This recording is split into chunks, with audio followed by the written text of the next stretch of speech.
हाय students, मैं Shivajit the nice coaching campus by Shivaji sir में आपका स्वागत है। स्टूडेंट्स, यदि आप नए स्टूडेंट्स हैं और चैनल को सब्सक्राइब नहीं किए हैं तो चैनल को सब्सक्राइब करके बेल आइकन दबा लीजिए, जिससे आने वाली वीडियोस का पता आपको चलता रहेगा। स्टूडेंट्स, और आइए मैं पढ़ा रहा हूँ गॉस के नियम के अनुप्रयोग। और गॉस के नियम के अनुप्रयोग में स्टूडेंट्स 3 अनुप्रयोग मैंने बता दिया है, चौथा अनुप्रयोग भी मैं पढ़ा चुका हूँ। स्टूडेंट्स, थोड़ा सा कुछ टेक्निकल प्रॉब्लम आ जाने की वजह से रह गया था, जिसको मैं अभी समझा और बता दे रहा हूँ। स्टूडेंट्स, चौथा था क्या?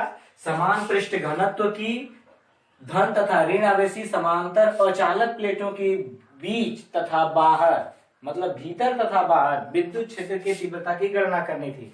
जिसमें स्टूडेंट्स मैंने बताया था कि 2 प्लेटें हैं, देखिए एक धनावेशित और एक ऋण आवेशित। और पिछली वीडियो में मैं दिखा चुका हूं कि दोनों प्लेटों के बीच विद्युत क्षेत्र की तीव्रता समान है, दोनों एक ही दिशा में है, जिसके कारण विद्युत क्षेत्र की तीव्रता E का जो मान हमने ज्ञात किया था, देखिए यहाँ पे प्रूव करके दिखा दिया था students, E equal to sigma upon epsilon 0, ये प्रूव करके दिखा दिया था। और आगे कुछ बताया था जिसमें टेक्निकली प्रॉब्लम होने के कारण मतलब छूट गया था वीडियो, तो उसमें आते हैं स्टूडेंट्स। अब नंबर आ गया कि दोनों प्लेटों के बाहर विद्युत क्षेत्र की तीव्रता, तो दोनों प्लेटों के बाहर विद्युत क्षेत्र की दिशा जो है, देखिए एक दूसरे के विपरीत है, जिसमें यहाँ पे लिखा गया है दोनों प्लेटों के बाहर विद्युत क्षेत्र की दिशा विपरीत होगी, अतः विद्युत क्षेत्र की परिणामी तीव्रता। अब जब परिणामी तीव्रता की बात आएगी स्टूडेंट्स, तब E equal to E1 minus E2। भीतर की बात थी तो दोनों की दिशा एक ही होने के कारण E1 प्लस E2 लिखे थे, अब इसमें लिखेंगे E1 माइनस E2। ठीक है स्टूडेंट्स, तो जब E2 माइनस E1 होगा तब प्लेट के लिए सूत्र बताया ही गया है, E equal to sigma upon 2 epsilon 0 और माइनस सिग्मा अपान 2 एप्सिलॉन 0। ठीक है स्टूडेंट्स, अब दोनों का हर बराबर है, ऊपर का मान भी बराबर है, अतः विद्युत क्षेत्र की तीव्रता E इक्वल टू 0। अर्थात स्टूडेंट्स, समान पृष्ठ घनत्व की धन तथा ऋण आवेशी समांतर अचालक प्लेटों के बाहर विद्युत क्षेत्र की तीव्रता का मान 0 होता है। स्टूडेंट्स, यही हमें आपको बताना था, दोनों बातें आपको प्रूव्ड हो गई। अब अगला वीडियो है आपको अगला मतलब अनुप्रयोग है, जो 4 के बाद 5वां पढ़ाने वाले हैं। अगर आपका छूट गया रहा होगा स्टूडेंट तो इसे उतार लीजिएगा। अब आते हैं 5वें वाले प्रोसेस में, और 5वें में मैं आपको बताने जा रहा हूं, यहाँ पे 5 लिखेंगे और इसे मिटाएंगे, इसे शॉर्ट स्क्रीन आप लोग मार लीजिएगा। ठीक है स्टूडेंट्स,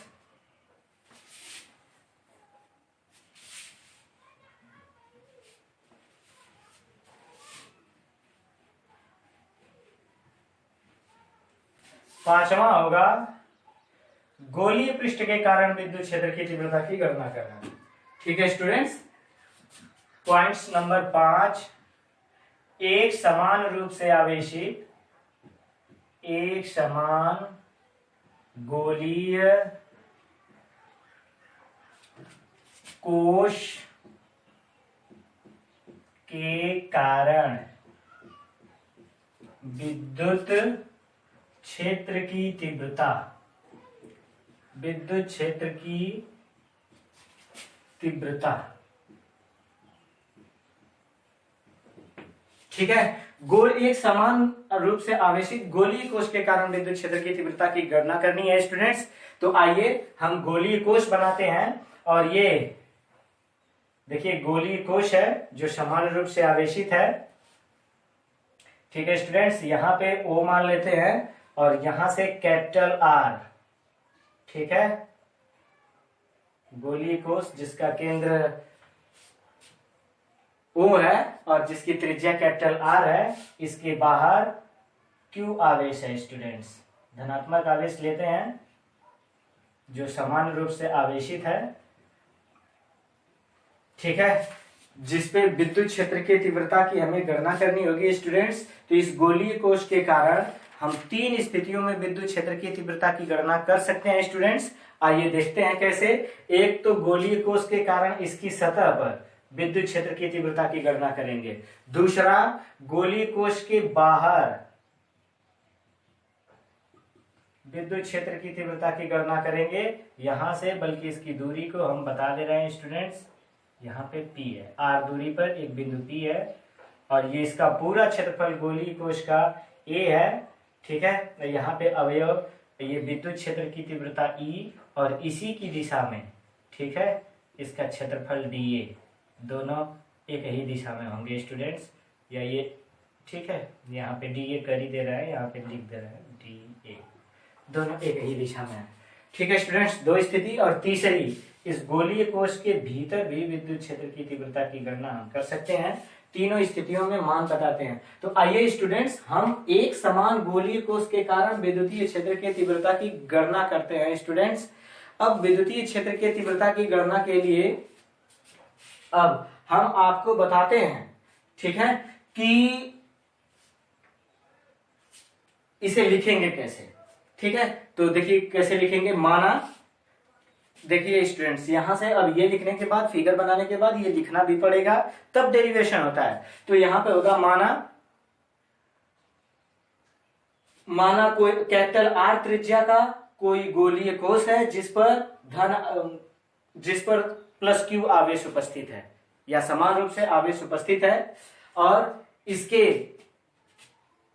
केंद्र से स्मॉल r दूरी पर इसके बाहर कोई बिंदु P है जहां पर हमें विद्युतीय क्षेत्र की तीव्रता की गणना करनी है, ठीक है स्टूडेंट्स। या एक बार फिर से इसे सुन लेते हैं, माना कैपिटल R त्रिज्या का एक गोलीय कोश है जिसका केंद्र O है और इसकी सतह पर समान रूप से उपस्थित आवेश Q है, और इस यहां से विद्युतीय क्षेत्र की तीव्रता ज्ञात करने की मुख्यतः तीन स्थितियां हैं स्टूडेंट्स। ऐसे लिखेंगे, मुख्यतः तीन स्थितियां हैं, जिसमें पॉइंट्स नंबर 1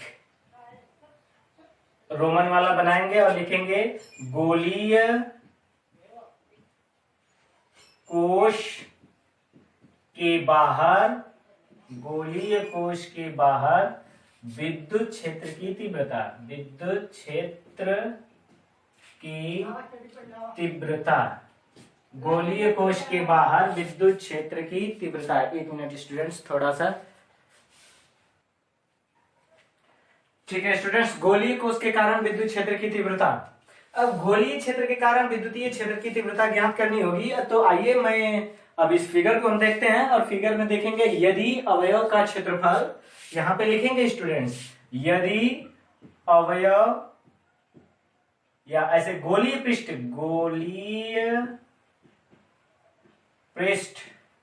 के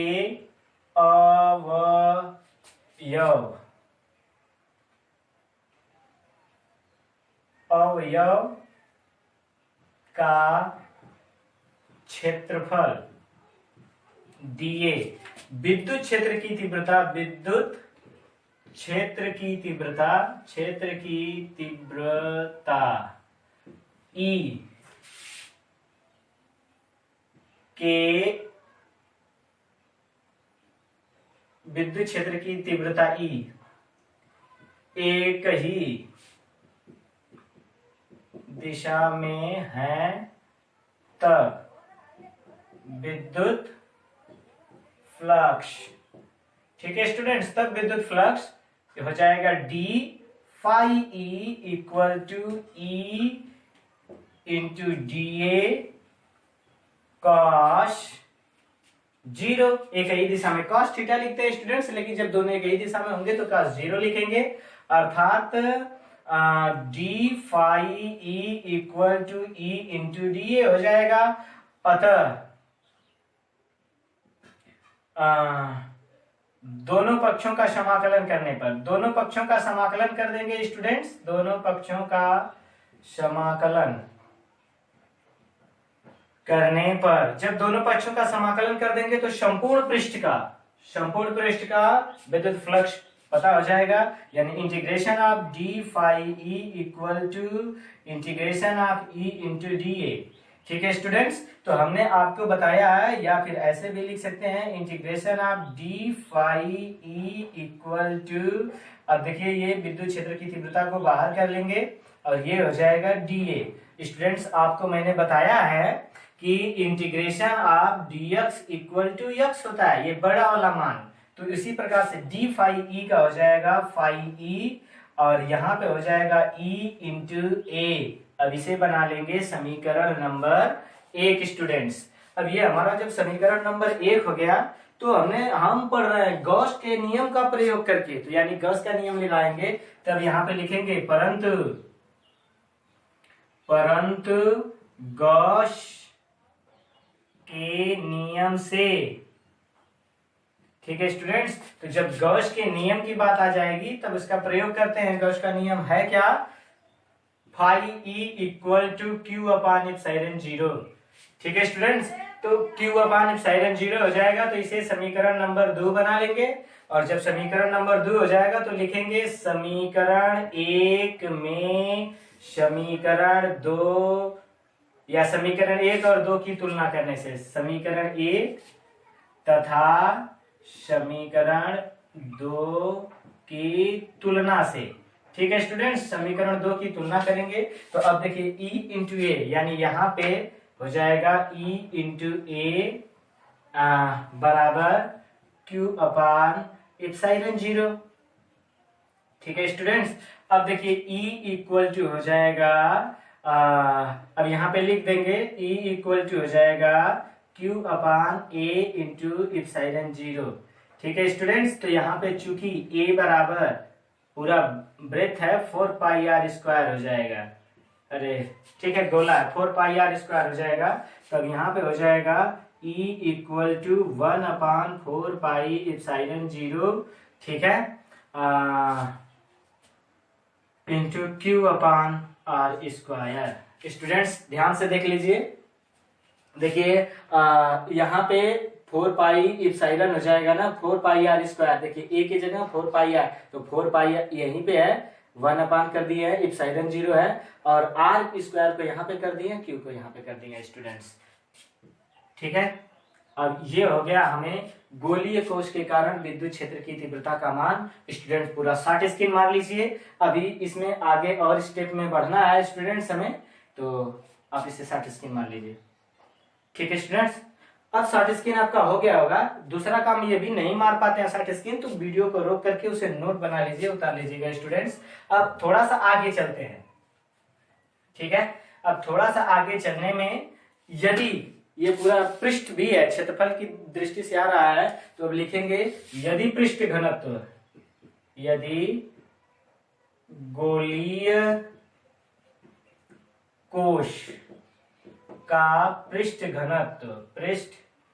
घनत्व सिग्मा है, तब आपको पढ़ाया गया है Q बराबर होता है सिग्मा इंटू ए, यानी क्षेत्रफल होता है स्टूडेंट्स।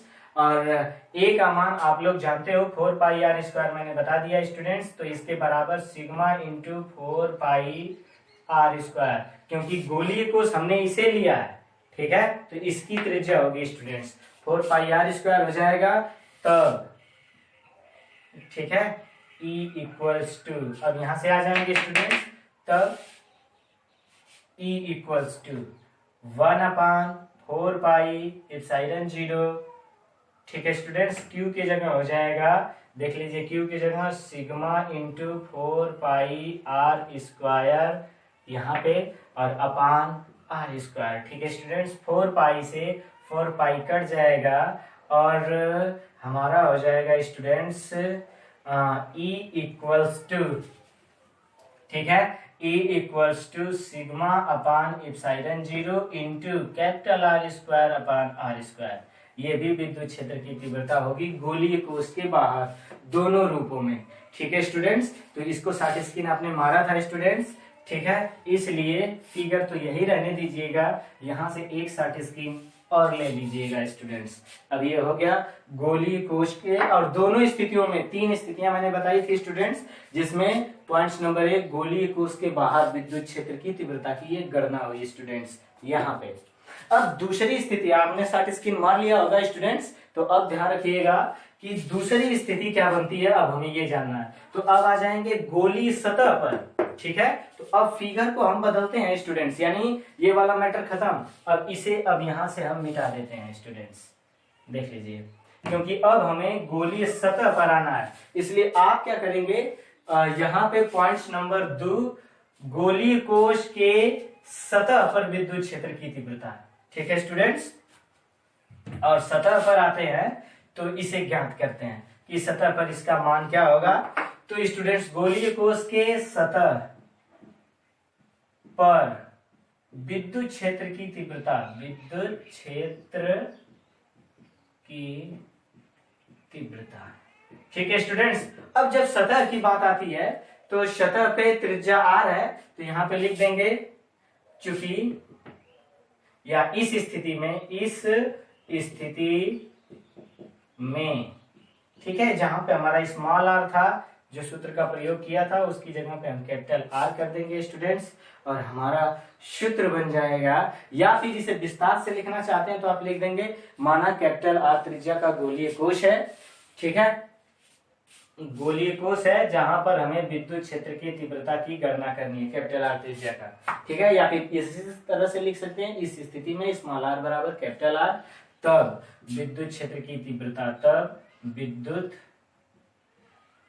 क्षेत्र की तीव्रता, ठीक है स्टूडेंट्स। विद्युत क्षेत्र की तीव्रता को निकालने के लिए हमने अभी निकाला था गोलीय कोश के लिए 1/4 पाई एप्सिलॉन 0 Q अपान, बस स्मॉल r के जगह स्टूडेंट्स हमारा हो जाएगा कैपिटल R स्क्वायर, ठीक है। गोलीय कोश की सतह पर विद्युत क्षेत्र की तीव्रता का सूत्र बस यही होगा स्टूडेंट्स। यदि इसमें हम ये लिख सकते हैं, नीचे लिख ही दे रहे हैं, यदि पृष्ठ घनत्व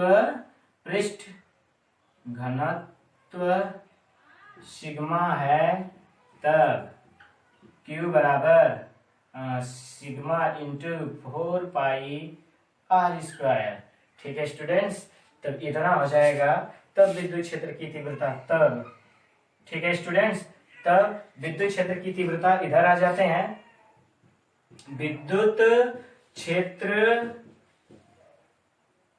की तीव्रता, ठीक है स्टूडेंट्स, तब विद्युत क्षेत्र की तीव्रता की गणना करते हैं स्टूडेंट्स। और विद्युतीय क्षेत्र की तीव्रता की गणना यहां से देख लीजिए, E इक्वल टू, ठीक है, इस पे भी सवाल लगेंगे और इसके बाद जो बताने जा रहा हूं उस पे भी लगेंगे 1/4 पाई एप्सिलॉन 0 और इंटू Q के जगह अब स्टूडेंट्स हमें लिखना है सिग्मा इंटू 4 पाई R square upon capital R square, ठीक है, यानी 4 पाई से 4 पाई कट जाएगा और R स्क्वायर से R स्क्वायर, यानी विद्युत क्षेत्र की तीव्रता सिग्मा अपान एप्सिलॉन 0 ही आएगी स्टूडेंट्स, ठीक है। अब ये हमारा दूसरा रहा गोलीय कोश की सतह पर विद्युत क्षेत्र की तीव्रता का मान, ठीक है स्टूडेंट्स। इसे शॉर्ट स्क्रीन मार लीजिए और शॉर्ट स्क्रीन मारने के बाद अब देखिए आते हैं तीसरी कंडीशन में, गोलीय कोश के भीतर, ठीक है, शॉर्ट स्क्रीन हो गया होगा, आप मार लीजिए, ठीक है स्टूडेंट्स। अब हम करते क्या है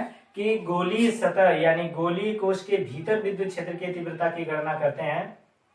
और गोलीय कोश के भीतर जब विद्युत क्षेत्र, यहां पे लिखेंगे हेडिंग, गोलीय कोश के भीतर विद्युत क्षेत्र की तीव्रता, ठीक है। तो जब गोलीय कोश के भीतर विद्युतीय क्षेत्र की तीव्रता की गणना करनी होगी स्टूडेंट्स, तो अब देखिए यहाँ पे अब ये पूरा मिटाते हैं और फिगर में क्या चेंजिंग करते हैं आप देख लीजिए, ठीक है ना। गोलीय कोश के भीतर अब इसे रहने देते हैं और यहीं पे जो कैपिटल R त्रिज्या थी, अब इसे क्या बोलते हैं, स्मॉल r बना देते हैं, ठीक है। तो गोलीय कोश के भीतर आवेश का मान जो होता है 0 होता है, तो लिखेंगे या ये रहने दिया होता इस स्थिति में, यानी या ऐसे लिख देते हैं, गोलीय कोश के भीतर आवेश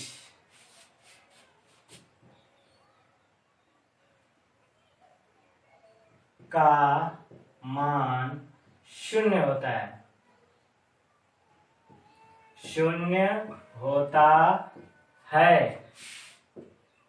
अतः विद्युत क्षेत्र की तीव्रता, विद्युत क्षेत्र की तीव्रता, ठीक है स्टूडेंट्स। अतः विद्युत क्षेत्र की तीव्रता E equal to 1/4 pi epsilon 0 Q की जगह पे हमारा शून्य हो जाएगा अपान आर स्क्वायर, यही आता था स्टूडेंट्स, यानी विद्युत क्षेत्र की तीव्रता शून्य आएगी। अर्थात आप लिख सकते हो गोलीय कोश के भीतर विद्युत क्षेत्र की तीव्रता का मान शून्य होता है। अब यही रहा हमारी पांचवा प्रयोग जो 3 रूपों में था स्टूडेंट्स, यहाँ पे 3 बनाना है, 3 रूपों में हो गया, गोलीय कोश के बाहर, गोलीय कोश के सतह पर और गोलीय कोश के भीतर विद्युत क्षेत्र की तीव्रता का मान स्टूडेंट्स। अब गोलीय क्षेत्र, अब इसके बाद हमारा अगला नंबर आता है, ठीक है, जिसे हम सिद्ध करने जा रहे हैं, ठीक है स्टूडेंट्स, छठवां प्रयोग। अब इसे मिटाते हैं, आप इसे शॉर्ट स्क्रीन मार लीजिए स्टूडेंट्स, या वीडियो रोक के उतार लीजिएगा, ठीक है स्टूडेंट्स। और हम आते हैं अपने अगले प्रयोग में, और अगले प्रयोग में पॉइंट्स नंबर 6 पे आते हैं, जो मोस्ट इंपॉर्टेंट है, ठीक है स्टूडेंट्स। ये बहुत तेज आपको पूछता है, ठीक है ना, इसलिए आज की वीडियो में बस इतना ही करते हैं, क्योंकि अगला जो हमारा प्रयोग है पॉइंट्स नंबर 6 एग्जाम में बहुत ज्यादा आता है, और इस वीडियो में आप इतना पढ़ चुके हैं, इसलिए वो 10, 15, 20 मिनट का जो वीडियो होगा मैं उसे अलग से बता दूंगा। वीडियो को पूरा जरूर देखते रहिए स्टूडेंट्स, क्योंकि उसकी हेडिंग ही है बिंदु आवेश के कारण विद्युत क्षेत्र की तीव्रता, ठीक है, या गॉस के नियम का प्रयोग करके कूलाम के नियम का निगमन करना स्टूडेंट्स, जो मोस्ट इंपॉर्टेंट है, ठीक है। इसे मैं अगली वीडियो में जरूर बताऊंगा, और वीडियो को पूरा जरूर देखते रहिए। तब तक के लिए धन्यवाद स्टूडेंट्स।